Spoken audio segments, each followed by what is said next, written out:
ಮುಂದುವರೆದ ವಕೀಲರ ಮುಷ್ಕರ, ಕಿತ್ತೂರು ಕರ್ನಾಟಕ ಸೇನೆಯಿಂದ ಬೆಂಬಲ. ಕಾಗವಾಡ ಪಟ್ಟಣದಲ್ಲಿ ನ್ಯಾಯಾಲಯ ಕಟ್ಟಡಕ್ಕೆ ಸ್ಥಳ ನೀಡುವ ಕುರಿತು ವಕೀಲರ ಸಂಘ ನಡೆಸುತ್ತಿರುವ ಮುಷ್ಕರ ಇಂದು 4ನೇ ದಿನಕ್ಕೆ ಕಾಲಿಟ್ಟಿದ್ದು, ಕಿತ್ತೂರು ಕರ್ನಾಟಕ ಸೇನೆ ಸೇರಿದಂತೆ ಅನೇಕ ಸಂಘ ಸಂಸ್ಥೆಗಳು ವಕೀಲರಿಗೆ ಬೆಂಬಲ ವ್ಯಕ್ತಪಡಿಸಿವೆ. ನಿನ್ನೆ ಸಂಜೆ ವಕೀಲರು ನಡೆಸುತ್ತಿರುವ ಮುಷ್ಕರದ ಸ್ಥಳಕ್ಕೆ ಕಿತ್ತೂರು ಕರ್ನಾಟಕ ಸೇನೆಯ ರಾಜ್ಯಾಧ್ಯಕ್ಷ ಮಹಾದೇವ್ ತಳವಾರ್ ಭೇಟಿ ನೀಡಿ ವಕೀಲರ ಹೋರಾಟ ನ್ಯಾಯಯುತವಾಗಿದ್ದು, ಗಡಿ ತಾಲೂಕಾಗಿರುವ ಕಾಗವಾಡ ಪಟ್ಟಣದಲ್ಲಿ ನ್ಯಾಯಾಲಯ ಸೇರಿದಂತೆ ವಿವಿಧ ಇಲಾಖೆಗಳಿಗೆ ಕಟ್ಟಡ ಇಲ್ಲದಿರುವುದು ನೋವಿನ ಸಂಗತಿಯಾಗಿದೆ. ಆದ್ದರಿಂದ ಸರ್ಕಾರ ಕೂಡಲೇ ನ್ಯಾಯಾಲಯ ಕಟ್ಟಡಕ್ಕೆ ಸ್ಥಳ ನೀಡಬೇಕೆಂದು ಒತ್ತಾಯಿಸಿದರು. ನಮ್ಮ ತಾಲೂಕಿನಲ್ಲಿ 4 ವರ್ಷದಿಂದ ಯಾವುದೇ ಕಚೇರಿಗಳು ಸರಿಯಾಗಿಲ್ಲ. ಅದರಲ್ಲೂ ಮುಖ್ಯವಾಗಿ ಗಡಿ ಭಾಗದಲ್ಲಿ ನ್ಯಾಯಾಲಯ ನಡೀತಾ ಇದೆ. ಒಂದು ತಗಡಿನ ಶೆಡ್ನಲ್ಲಿ ನ್ಯಾಯಾಲಯ ನಡೀತಾ ಇದೆ. ಮಳೆ ಬಂದರೆ ಅಲ್ಲಿ ಸೋರಿಕೆ ಕಲಾಪ ನಡೆಸೋಕ್ಕಾಗ್ತಾ ಇಲ್ಲ. ನಾವು ಬಂದು ನಾವೆಲ್ಲರೂ ಸೇರಿ ಇಲ್ಲಿ ನಮ್ಮ ಕಾಗವಾಡ ತಾಲೂಕಿನಲ್ಲಿ ಒಂದು ಸುಸಜ್ಜಿತವಾದಂಥ ಕಟ್ಟಡವನ್ನು ನಿರ್ಮಿಸಲಿಕ್ಕೆ ಯಾರಿಗೆ ತಗೋಬೇಕು ಪ್ರತಿಭಟನೆ ಮಾಡುವಂಥ ನಾವೆಲ್ಲರೂ ಹೋಗಿ ಈ ಬೆಂಬಲವನ್ನು ಕೊಡಬೇಕಂದಾಗ ಭಾಳ ಖುಷಿ ಆಯಿತು. ಯಾಕಂತಂದರೆ ನಾವು ಹಿಂದೆ ಕೂಡ ಬೆಳಗಾವಿಯಲ್ಲಿ KAT ಹೋರಾಟ ನಡೆದಾಗ ನಾವು ಅಲ್ಲಿ ಹೋಗಿ ಅವ್ರ ಜೊತೆ ದಂಡೆಗೆ ಕೂತಿದ್ವಿ. ಬೇರೆ ಬೇರೆ ವಿಚಾರಗಳು ಕರೆದಾಗ ನಮ್ಗೆ ಭಾಳ ಇಲ್ಲಿ ಕಾಗವಾಡ ಅತ್ತಿಯವ್ರು ನೋಡ್ರಿ, RP ಪಾಟೀಲ್ ಅವರು ಭಾಳ ಆತ್ಮೀಯರು. ನಾವು ಹೋರಾಟ ಮಾಡಿದಾಗ ಎಲ್ಲರೂ ಮತ್ತೆ ಇರ್ತಾರೆ. ಇಲ್ಲಿ ನಾವು ಹೋರಾಟ ನಮ್ಮ ಸಂಘಟನೆ ಹೋರಾಟ ಮಾಡಿದಾಗ ನ್ಯಾಯವಾದಿಗಳು ನಮ್ಮ ಜೊತೆ ಇಟ್ಟಿದ್ದಾರೆ. ಅದ್ರ ಸಲುವಾಗಿ ನಾವು ಇಲ್ಲಿ ಇದ್ದೀವಿ. ನ್ಯಾಯವಾದಿಗಳನ್ನ ಸರಿಯಾಗಿ ಆಶ್ರಯ ಇಲ್ಲ, ರಕ್ಷಣೆ ಇಲ್ಲ, ಸೌಲಭ್ಯ ಇಲ್ಲ ಅಂತಂದ್ರೆ ಸಂವಿಧಾನದಲ್ಲಿ ಅಡಿಯಲ್ಲಿ ಕೆಲಸ ಮಾಡ್ತಿರ್ತಕ್ಕಂಥ ಕಾನೂನಿನ ಮಹಾತಾಯಿ ಸಂವಿಧಾನಕ್ಕೆ ತಿಳ್ಕೊಂಡಂತ ವಕೀಲರಿಗೆ ಈ ರೀತಿ ಸೌಲಭ್ಯಗಳು ಸಿಗ್ತಾ ಇಲ್ಲ ಅಂತಂದ್ರೆ ನಾವು ಇನ್ನು ಸಾಧಾರಣ ಒಬ್ಬ ಕಟ್ಟ ಕಡೆಯ ಪ್ರಜೆಯ ಪರಿಸ್ಥಿತಿ ಏನಾಗಬೇಕು ಅನ್ನೋದನ್ನ ನಾವು ವಿಚಾರ ಮಾಡಬೇಕು. ಹಿರಿಯರು ಬಹಳ ಚಲೋ ಒಂದು ಮಾತು ಹೇಳ್ತಾರೆ, ದೋಸ್ತರ ಗಟ್ಟಿಯಾಗಿರ್ಬೇಕಂದ್ರೆ ದೋಸ್ತರದ ದಡಿ ಗಟ್ಟಿಯಾಗಿರ್ಬೇಕಂತ. ನಮ್ಮ ನಾಡಿನೊಳಗ ಗಟ್ಟಿಯಾಗಿದ್ರೇನ ನಡುನಾಡು ಗಟ್ಟಿಯಾಗಿರ್ತದೆ ಅಂತೇಳಿ. ಅದಕ್ಕಾಗಿ ನೀವಿಲ್ಲಿ ಗಟ್ಟಿಯಾಗಿದ್ರೆ ನಾವು ನಾಡಲ್ಲಿ ಒಳಗಡೆ ಗಟ್ಟಿಯಾಗಿರ್ತೀವಿ. ನಾನು ಹಿಂದೆ 15 ವರ್ಷಗಳ ಹಿಂದೆ ಅಲ್ಲೇ ಒಂದು ಕಮಾನ್ ಮಾಡಕತ್ತಿದ್ದೆ. ಆ ಕಮಾನ್ ಉದ್ಘಾಟನೆಗೆ ಕೂಡ ನಾನು ಬಂದಿದ್ದೆ. ಇಲ್ಲಿ ಪ್ರಥಮ ಹೋರಾಟನೂ ತಮ್ಮ ಜೊತೆ ಬಂದಿದ್ದೀನಿ ನಾನು. ಬಹಳ ಖುಷಿ ಆಗ್ತದೆ. ಈ ಹೋರಾಟ ನೀವು ಯಾವ ಹಂತಕ್ಕೆ ತಗೊಂಡು ಹೋದ್ರೂ ಆ ಹಂತಕ್ಕೆ ನಿಮ್ಮ ಜೊತೆ ನಾವು ಬರೋದಕ್ಕೆ ಎಲ್ಲಾ ಪೂರ್ಣ ಪ್ರಮಾಣದ ಶ್ರಮವನ್ನು ನಾವೇ ಹಾಕ್ತೀವಿ. ಯಾವುದೇ ಮುಲಾಜಿಲ್ಲ. ನಾವು ಯಾವುದೇ ರಾಜಕೀಯ ಮತ್ತು ರಾಜಿ ರಹಿತ ಹೋರಾಟವನ್ನ ಮಾಡಿದವರಲ್ಲ.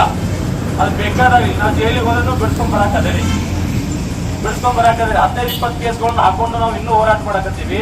ಅದಕ್ಕಾಗಿ ಯಾವುದಕ್ಕೆ ನಾವು ಹೆದರುವಂತ ಅವಶ್ಯಕತೆ ಇಲ್ಲ. ನಿಮ್ಮ ಬೆಂಬಲಕ್ಕೆ ನಾವು ಸದಾ ಇರ್ತೀವಿ. ಬೇರೆ ಬೇರೆ ಈಗ ನಮ್ಮ ಜಿಲ್ಲಾಧ್ಯಕ್ಷರು ಹೇಳ್ದಂಗೆ ಬೆಳಗಾವಿ ಜಿಲ್ಲೆಯಾದ್ಯಂತ ನಮ್ಮ ಸಂಘಟನೆ ಎಲ್ಲೆಲ್ಲಿದೆ ಅಲ್ಲೆಲ್ಲ ನಾವು ಮಾಡ್ತೀವಿ. ಜಿಲ್ಲಾ ಕೇಂದ್ರದಲ್ಲೂ ಕೂಡ ನೀವು ಮಾಡಂತಂದ್ರೆ ನಿಮ್ಮ ಪರವಾಗಿ ಜಿಲ್ಲಾಧಿಕಾರಿಗಳು ಮನವಿ ಕೊಡುವಂತ ಹೊಣೆಗಾರಿಕೆಯನ್ನ ನಾವು ತಗೊಳ್ತೀವಿ. ಅದೇ ರೀತಿ ಜಿಲ್ಲಾ ಉಸ್ತುವಾರಿ ಸಚಿವರುಗಳನ್ನ ಹೇಳ್ತೀವಿ. ನಾವು ಈಗಾಗಲೇ ಮಾತಾಡಿದ್ರಿ, ಏನು ಚುನಾವಣೆ ಸಂದರ್ಭದಲ್ಲಿ ಮಾತು ಕೊಟ್ಟಿದ್ರು ಅವ್ರಿಗೆ ಮಾತು ತಪ್ಪಿದ್ದಾರೆ ಅಂತ ಇದನ್ನ ನಾವು ಖಂಡಿಸ್ತೀವಿ.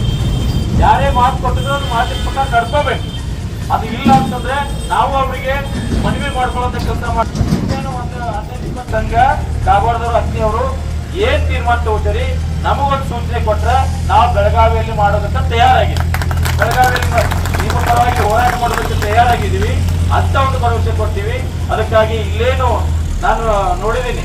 ಯಾಕಂತಂದ್ರೆ ನಿಪ್ಪಾಣಿಯಲ್ಲೂ ಕೂಡ ಒಂದು ಯಾವುದೋ ಒಂದು ಕಟ್ಟಡದಲ್ಲಿ ನಡೀತಾ ಇತ್ತು. ನಿಪ್ಪಾಣಿ ತಾಲೂಕು ಘಟನೆ ಆದಾಗ ಅಲ್ಲಿ ನಾವು ಕೋರ್ಟಿಗೆ ಹೋದಾಗ ಅಲ್ಲಿ ಒಂದು ಯಾವುದೋ ಒಂದು ಊರ ಹೊರಗಡೆ ಒಂದು ಕಟ್ಟಡ ಇತ್ತು. ಆ ಕಟ್ಟಡದಲ್ಲಿ ನಡೀತಿತ್ತು. ಆದ್ರೆ ಒಂದು ದೊಡ್ಡ ಸುಸಜ್ಜಿತವಾದಂತಹ ಕಟ್ಟಡ ನಿಪ್ಪಾಣಿ ನಗರದಲ್ಲಿ ತಲೆ ಎತ್ತಿ ನಿಂತಿದೆ. ಕಾಗವಾಡ ನಗರದಲ್ಲೂ ಕೂಡ ಅಂತ ಒಂದು ಸುಸಜ್ಜಿತವಾದ ಕಟ್ಟಡ ಆಗುವವರೆಗೂ, ಅಂತ ಒಂದು ನ್ಯಾಯಾಲಯದ ಸುಸಜ್ಜಿತ ಕಟ್ಟಡ ಆಗುವವರೆಗೂ ನಮ್ಮ ಕಿತ್ತೂರು ಕರ್ನಾಟಕ ಸೇನೆ ನಾವೆಲ್ಲರೂ ನಿಮ್ಮ ಜೊತೆಗಿರ್ತೀವಿ. ಬರೀ ಇದಷ್ಟೇ ಅಲ್ಲ, ಕಿತ್ತೂರು ಕಾಗವಾಡ ತಾಲೂಕಕ್ಕೆ ಯಾವ್ಯಾವ ಇಲಾಖೆಯಿಂದ ತಾಲೂಕುಗಳು ಬರಬೇಕು, ನಮ್ಮ ಕಾಗವಾಡ ತಾಲೂಕಾ ಪದಾಧಿಕಾರಿಗೆ ಹೇಳಿದಂತೆ ಅವ್ರು ಯಾವಾಗ ಕರ್ತಾರ ನಿಮ್ ಕಾಗವಾಡ ತಾಲೂಕಿಗೆ ಬಂದು ನಾವು ಬೆಂಬಲ ಕೊಡಕ್ಕೆ ರೆಡಿ ಇದೀವಿ, ಹೋರಾಟ ಮಾಡಕ್ಕೆ ರೆಡಿ ಇದೀವಿ. ನಿಮ್ಮ ಹೋರಾಟ ಯಶಸ್ವಿ ಆಗ್ಲಿ, ಯಾಕಂದ್ರೆ ನ್ಯಾಯಬದ್ಧವಾದಂತ ಹೋರಾಟ, ನ್ಯಾಯಯುತವಾದಂತ ಹೋರಾಟ. ಈ ಹೋರಾಟ ಯಶಸ್ವಿ ಆಗೇ ಆಗ್ತದ. ಬಾಬಾ ಸಾಹೇಬ್ ಅಂಬೇಡ್ಕರ್ ಹೇಳ್ರಿ ನೀವು, ಬಾಬಾ ಸಾಹೇಬ್ ಅಂಬೇಡ್ಕರ್ ಅವ್ರು ಹೇಳಿದಂಗ ಒಬ್ಬರು ವಕೀಲರಾದವರು ಅದನ್ನ ಸಂವಿಧಾನ ಬರ್ದಾರ ಅಂತೇಳಿ. ಅದಕ್ಕೆ ನೀವು ನವೆಂಬರ್ 26ಕ್ಕೆ ಅದನ್ನ ಕಾನೂನು ದಿವಸ ಮಾಡ್ತೀರಿ. ಈಗ ಸರ್ಕಾರ ಏನೇನು ಮಾಡಾಕತ್ತದ ಅಂತ ಒಂದು ಕಾನೂನಿನ ಅಡಿಯಲ್ಲಿ ಕೆಲಸ ಮಾಡ್ತಕ್ಕಂಥ ನಿಮ್ಮೆಲ್ಲರಿಗೂ ಆ ಸಂವಿಧಾನ ಒಳ್ಳೇದು ಮಾಡೇ ಮಾಡ್ತದ. ಅದಕ್ಕಾಗಿ ಯಾರು ಗತಿಗಡುವಂತ ಅವಶ್ಯಕತೆ ಇಲ್ಲ. ಆಗ್ಲೇ ಮಾತಾಡ್ರಿ ನ್ಯಾಯವಾದಿಗಳು, ಯಾರು ಕಲಿಸಿದ್ದಾರಿಗೆ ಸ್ವಲ್ಪ ಸಮಸ್ಯೆ ಆಗಿರ್ಬೋದು, ಅವು ವಾರಂಟ್ ಗಿರಂಟ್ ಆಗದಾಗ ನೋಡ್ಕೊಂಡ್ರೆ ಬಹಳ ಅನುಕೂಲ ಆಗ್ತದೆ. ಅದಕ್ಕಾಗಿ ಜಡ್ಜ್ ಸಾಹೇಬ್ರಿಗೂ ನೀವು ಮನವರಿಕೆ ಮಾಡುವಂತ ಪಾಪ ಎಲ್ಲ ಹಿರಿಯರಿದ್ದೀರಿ, ಜಡ್ಜ್ ಸಾಹೇಬ್ರಿಗೂ ಮನವರಿಕೆ ಮಾಡಿಕೊಟ್ಟು, ಯಾಕಂತಂದ್ರೆ ನಾವು ಪ್ರತಿಭಟನೆ ಮಾಡದೆ, ಹೋರಾಟ ಮಾಡದೆ ಯಾವುದೇ ನಮಗೆ ಸಲೀಸಾಗಿ ಸಿಗುವಂತ ಕಾಲ ಈಗ ಉಳಿದಿಲ್ಲ. ಅದಕ್ಕಾಗಿ ಈ ಹೋರಾಟ ನ್ಯಾಯಬದ್ಧವಾಗಿದೆ. ನೀವು ಮಾಡುವಂತ ಹೋರಾಟಕ್ಕೆ ನಮ್ಮ ಬೆಳಗಾವಿ ಜಿಲ್ಲಾ ಮತ್ತು ಕೇಂದ್ರ ಸಮಿತಿ ಪರವಾಗಿ ಸಂಪೂರ್ಣವಾದಂತಹ ಸಹಕಾರ, ಬೆಂಬಲ ನಾವು ಕೊಡ್ತೀವಿ. ನಿಮ್ಮ ಹೋರಾಟ ಯಶಸ್ವಿ ಆಗಲಿ, ಕಟ್ಟಡ ತಲೆ ಎತ್ತಿ ನಿಲ್ಲಿ ಅಂತ ಹೇಳಿ ಆಶಿಸ್ತಾ ನನ್ನ ಮಾತುಗಳನ್ನು ಮುಗಿಸ್ತೇನೆ. ಇನ್ನು ಮುಷ್ಕರ ಇಂದು 4ನೇ ದಿನಕ್ಕೆ ಕಾಲಿಟ್ಟಿದ್ದು, ಇಂದು ಕೂಡ ಮಾಜಿ ಶಾಸಕ ಮೋಹನ್ ಶಹಾ ಸೇರಿದಂತೆ ವಿವಿಧ ಸಂಘ ಸಂಸ್ಥೆಗಳು ಬೆಂಬಲ ವ್ಯಕ್ತಪಡಿಸುತ್ತಿವೆ.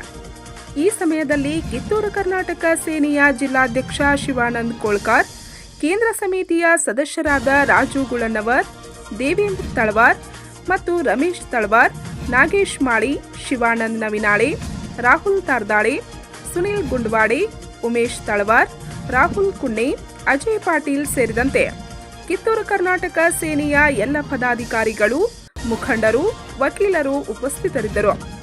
ಪಂಚ್ ನ್ಯೂಸ್ಗಾಗಿ ಕಾಗವಾಡದಿಂದ ಬಸವರಾಜ್ ತಾರ್ದಾಳೆ.